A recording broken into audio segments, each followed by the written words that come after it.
This episode is brought to you by Podcast Assist, offering voiceovers, audio editing and mastering, transcriptions and show notes, episode summaries, and even hosting a podcast on a topic important to you. Visit facebook.com/Podcast Assist for more info on their flat $30 per hour rate. Subscribe with iTunes, Audio Boom, Stitcher, or your favorite podcasting app. And if you enjoy what you hear, like us on Facebook. Also, consider throwing a little cash our way by visiting patreon.com/KoreaFM. And find more of our great content on our home on the web, KoreaFM.net. In March of last year, North Korean NGOs gathered in Yeouido at the South Korean National Assembly to inform prospective volunteers how they can donate their skills to help North Korean refugees and improve inter-Korean relations. The day began with a standing room-only crowd and a short introduction from a familiar face for those who work with North Koreans here in Seoul. My name is Casey Lartigue, and I'm thrilled to welcome you to today's event. It is the International Volunteers Workshop, Opportunities to Help North Korea. So I am part of the host committee today. And just to let you know about today's program, start with panel 1, which will be Professor Andrei Lankoff, and he'll be talking about what is North Korea. And then after that, we'll have about 30 minutes for Q&A. And Professor Lankoff is at Gugmin University. He's published several books about North and South Korea, really. So he is, when people talk about experts about North Korea, he's definitely one of the people who's always mentioned. Professor Lankoff. Everything has become corrupt in the new system. It used to be different under Kim Il-sung, or almost no corruption under Kim Il-sung, but now there is a great deal of corruption.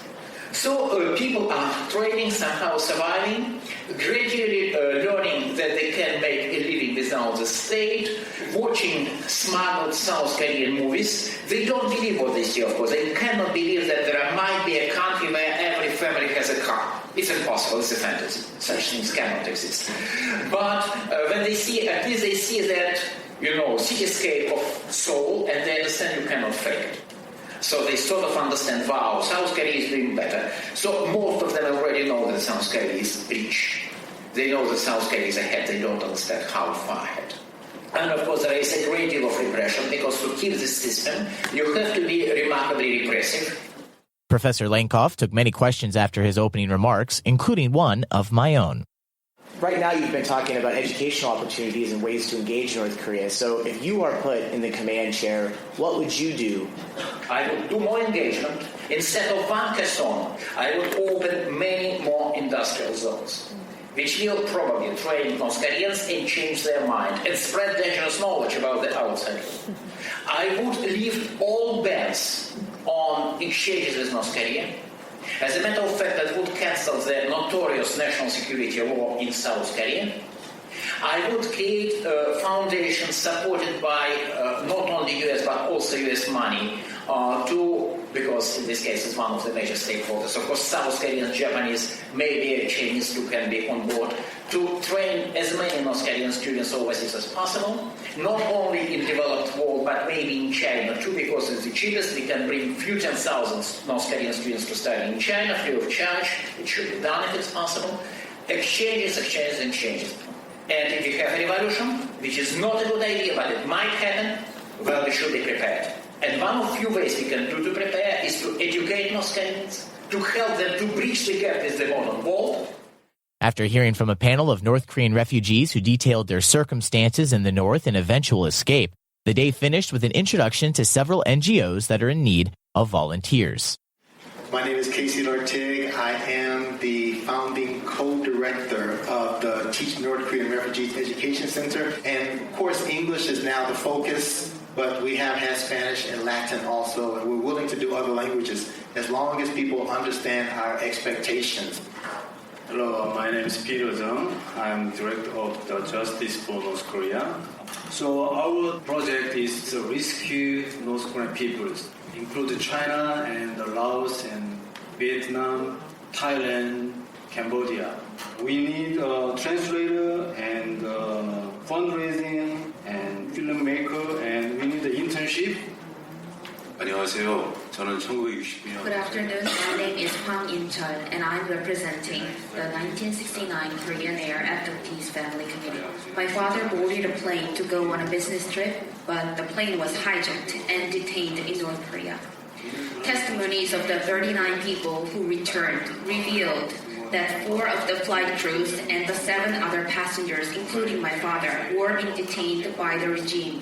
Those 11 people are still in North Korea. They cannot come home.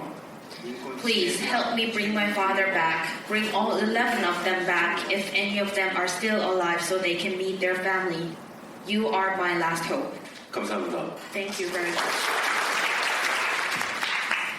My name is Eun Young, working for the International Coalition to Stop Crimes Against Humanity in North Korea.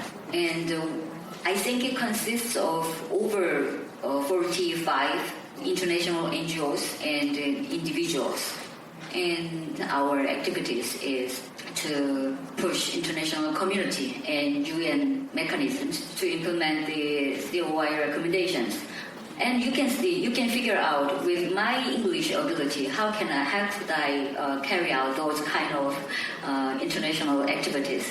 Or thanks to volunteers' help, I could make those kind of activities. Hi, my name is Scott Stevens. I'm from Transitional Justice Working Group. Often there's this trade-off that happens in transitional situations where, in exchange for amnesty, trying to move forward, perpetrators are they just let go, they're let free. And often they stay in their position of power. And so for those reasons, accountability is very important. The other important aspect is the service that it provides for victims. So really it's about restoring the lives of victims. We're actually wanting to get into some video work. So if you have video skills, editing skills, maybe you've done voiceover work, you're great at taking photos, or you're a designer, even if it's just at the amateur level, we need all of those things. If you speak different languages, fantastic, please come talk to me. We want to localize this content so that people all over the world can see and understand it. The other thing we really need is IT skills. So I'm from Unification Media Group. We are a consortium of 4 different groups that have been working for over a decade. But because we're focused mainly on radio, that's the part that I'm going to talk about today.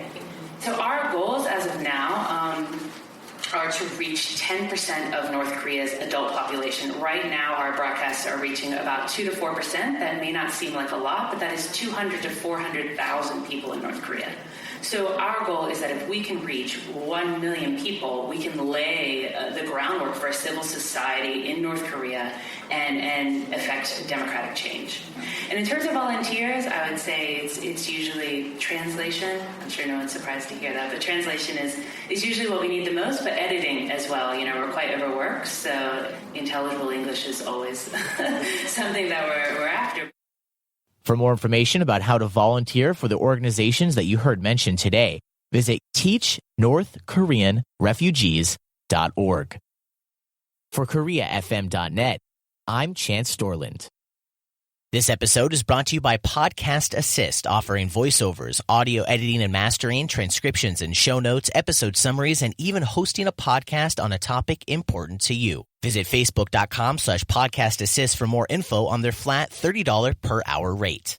Talk radio, music, and podcasts from the Korean Peninsula. KoreaFM.net.